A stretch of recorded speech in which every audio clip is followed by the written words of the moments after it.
so much for taking the time to speak with me with your busy schedule. I know that you have kind of a busy day tomorrow. Yeah, no problem. Thank you for covering this. Yeah. Do you want to just talk about, what you guys are planning on doing tomorrow and what your kind of expectations for the day are, I guess? Yeah, so it's gonna be, compared to some of our events in the past, a relatively short one. We're going to, of course, it's in West Lafayette, so we're actually starting at the West Lafayette Junior Senior High School at 12:30. We have a lot of students from there who are going to gather at their track, and then they're going to start kind of the march to City Hall, where a few of the community members are going to join, so we can get more people involved in the strike, of course. And then at about 1 p.m., we expect to arrive at the John Myers pedestrian bridge. That's where the majority of the strike is going to be, where our event is planned. So the biggest thing is we're going to have a lot of student speeches. We're also going to have a lot of like kind of guest speakers, a few local politicians, and we're also going to have some music and some food, some like catering from local bakeries. So it's Oh, cool. because some of the students are going to have to skip lunch. And Right. then I think the biggest thing is at 2 p.m. we're going to have our press conference with Senator Ron Alting. And at the press conference, we plan on introducing the legislation that we've been working on for the past few months. It's actually two pieces of legislation that we plan on introducing in the Indiana, like the Indiana legislative. Yeah, sorry, two pieces of legislation that we plan on introducing next year during the legislative session in January. Oh, wow. And I guess how old are you? I'm 16. You're 16? Oh, okay. Yeah, So you're like a junior or are you a sophomore? I'm a junior, yes. Oh, okay. I was thinking that you were a senior for some reason. What has it been like to sort of craft this piece of legislation with the senator? Yeah, it's been amazing actually. I wasn't a part of the original team that met with him because he's the West Lafayette senator, but I know he was really open to introducing our legislation even before we had like a rough draft in place, and he's been really great to work with this entire time. Um, he Senator Alting has given us most of the freedom in drafting the bill, so it's really been the legislation has really mainly been written by a group of high schoolers, but we've had a lot of help and advice from other politicians throughout Indiana and from other lobbyists in Indiana, which has been really great. And I Yeah. think it's been quite an experience because it's not really something that you learn about in high school, how to write a bill. But I think we are, very proud of what we've written, and we do think that it has a chance to be heard in the legislative session. We've met with a few of our state senators and representatives, and as I mentioned, they've given us a lot of advice on things that we should like look over again, things that we should tweak a little bit, just the small stuff. Mhm. But it does still, embody our goal to try and get Indiana to address climate change and to open up the conversation of how Indiana can really start making the transition into a more into like a cleaner future. Can you talk a little bit about this organization that you guys are a part of? Yeah, of course. So Confront the Climate Crisis, that's what we call ourselves. We're a statewide campaign run by a bunch of high schoolers across Indiana. And we were actually founded last year, actually, on September 25th. It was founded by students at the West Lafayette Climate Strikes group.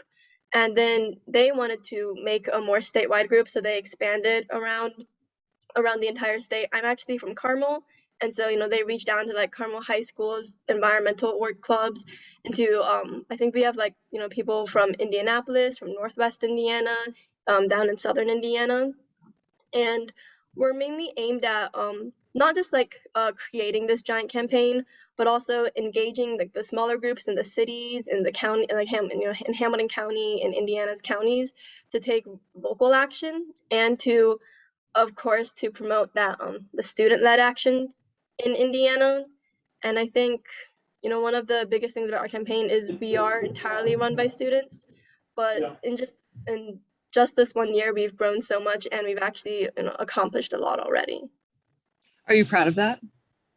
I am. I joined in November, but I started getting very involved just this year, actually in January.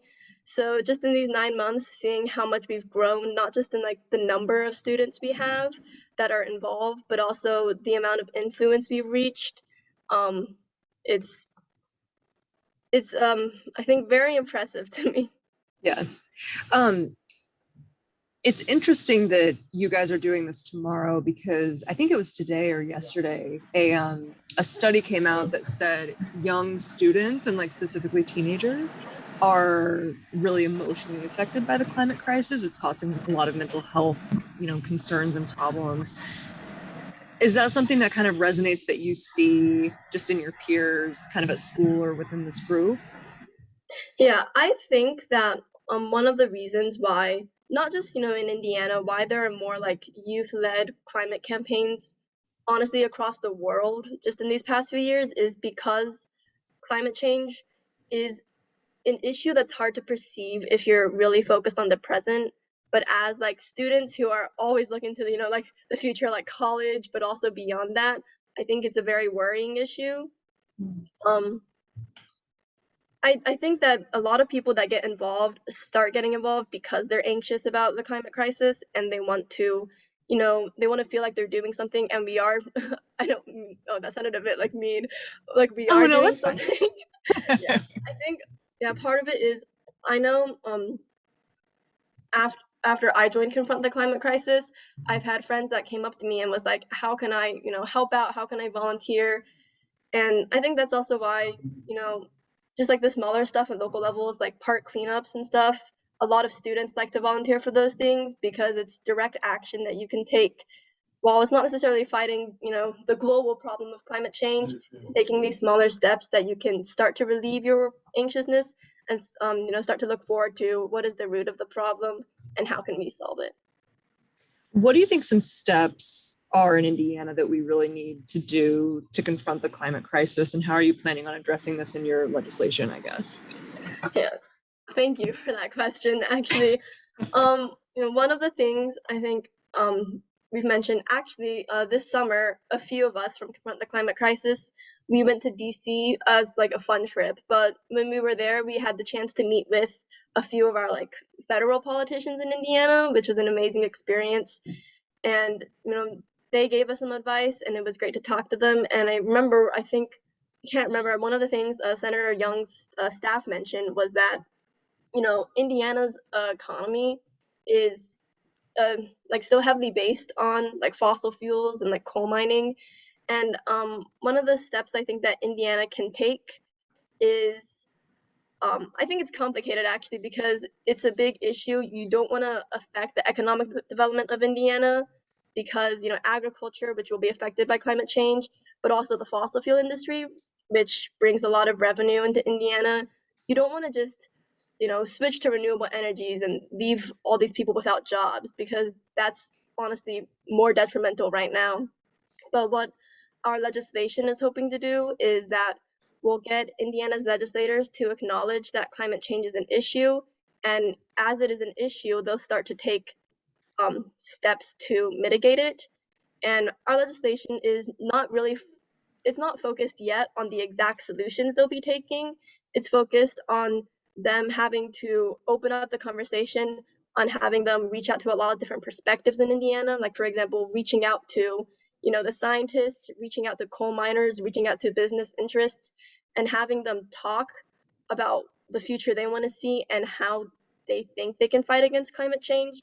Because it's in I think as students, we see an image of climate change focused heavily on our future, but we also do acknowledge that, if we just switch straight to renewable energy right now, there's not really a great sector for that in our economy. So Mhm. what we want to do is we want, the adults, we want the legislators and the people whose jobs will be affected to have the conversation so that one day we can make this transition Mm. into a more like a cleaner economy and fighting against like the like fossil fuel energy.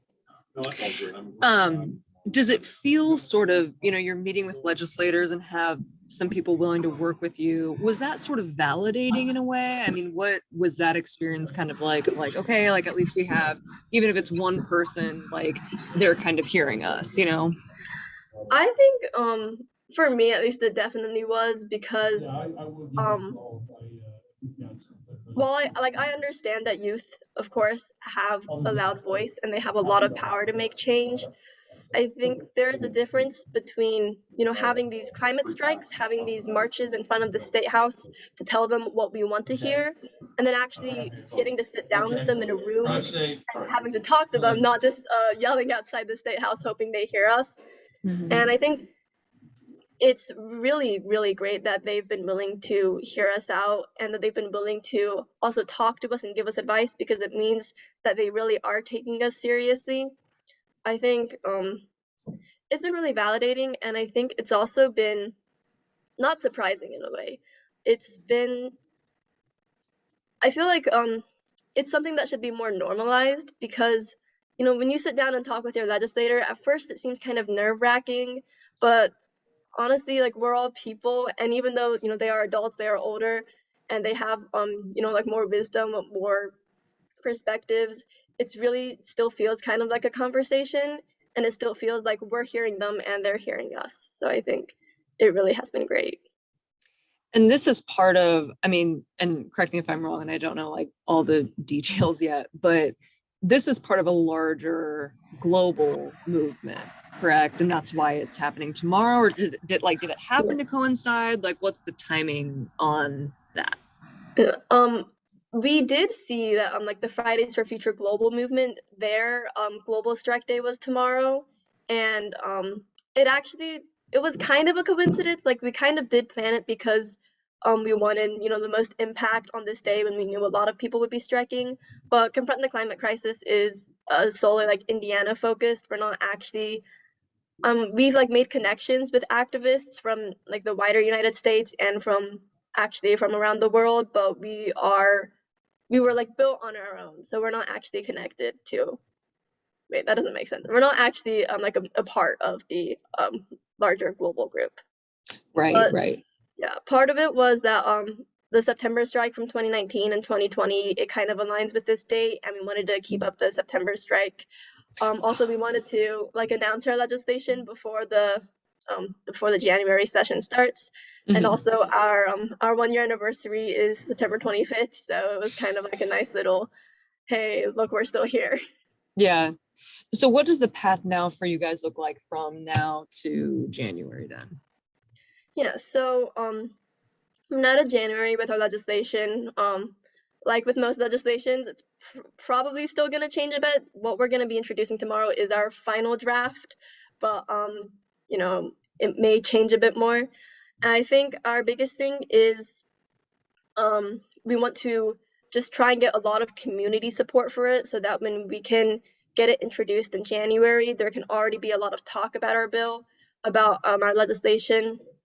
So we're going to be, just trying to do more like outreach on social media and just, in our local cities, try to get more people talking about Confront the Climate Crisis, about the legislation we'll be introducing. We do also plan on having another event in January at the State House, like a mini lobbying event, but really just an event to say, like, the legislative session has started, we have this bill, we're going to introduce it. Well, is it going to be heard? Is it going to be voted on? Is it going to be, seen by the environmental committee? Yeah. Okay, well, I think that's all I have for you. Unless, is there anything that, I really missed in my questions to you that you would like to kind of address now, or something you thought that we would talk about that I didn't ask about? I don't think so. Thank you so much. Okay.